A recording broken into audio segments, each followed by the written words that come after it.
चलो बच्चों, अब हम पहली जमात की उर्दू बुक का सफ़ा नंबर 12 पढ़ते हैं।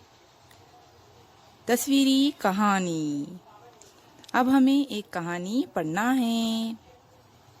कहानी का नाम है शिकारी और खरगोश। शिकारी यानी जो जानवर को पकड़ते हैं उसे शिकारी कहते हैं। हमें यहाँ पर कुछ नुकात दिए गए हैं, इनकी मदद से कहानी पूरी करनी है। पहला है शिकारी का जंगल में जाना। दूसरा है खरगोश का नजर आना।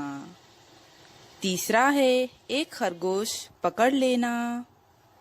चौथा है दूसरा खरगोश नजर आना। पांचवा है उसे भी पकड़ने की लालच करना। छठा है पहले खरगोश का भी हाथ से छूट जाना। हमें यहाँ पर इन नुकातों की मदद से कहानी को पूरा करना है। हमें यहाँ पर तस्वीरें भी दिखाई गई है। इन तस्वीरों को देखकर इस कहानी को पूरा करना है। अब हम कहानी को पढ़ेंगे। एक दिन एक शिकारी जंगल से गुजर रहा था, जैसा कि हमें यहाँ पर पहली तस्वीर में दिखाया जा रहा है। एक दिन एक शिकारी जंगल से गुजर रहा था, उसे एक खरगोश नजर आया। थोड़ी दूर पीछा करने के बाद शिकारी ने खरगोश को पकड़ लिया। थोड़ी देर पीछा करने के बाद शिकारी ने क्या किया? शिकारी ने खरगोश को पकड़ लिया। जब वो शिकारी पहला खरगोश पकड़कर रास्ते से जा रहा था तो उसे रास्ते में एक और खरगोश दिखाई दिया।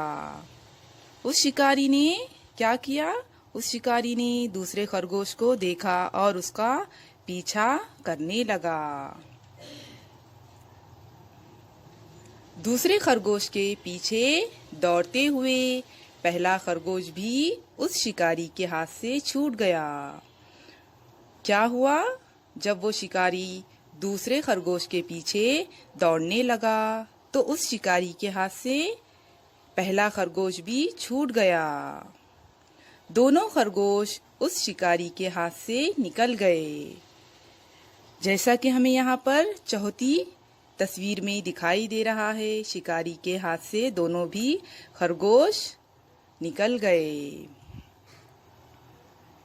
इस कहानी से हमने क्या सीखा? हमने इस कहानी से ये नसीहत सीखी है कि लालच करना बुरी बात है। हमें लालच नहीं करनी चाहिए, क्योंकि लालच करना बुरी बात है। लालच करने से हमें नुकसान होता है। हाथ फेरो। जिस तरह से आपको यहाँ पर इस तस्वीर में दिखाई दे रहा है, उसी तरह से आपको इस पर क्या करना है? इस पर हाथ फेरना है।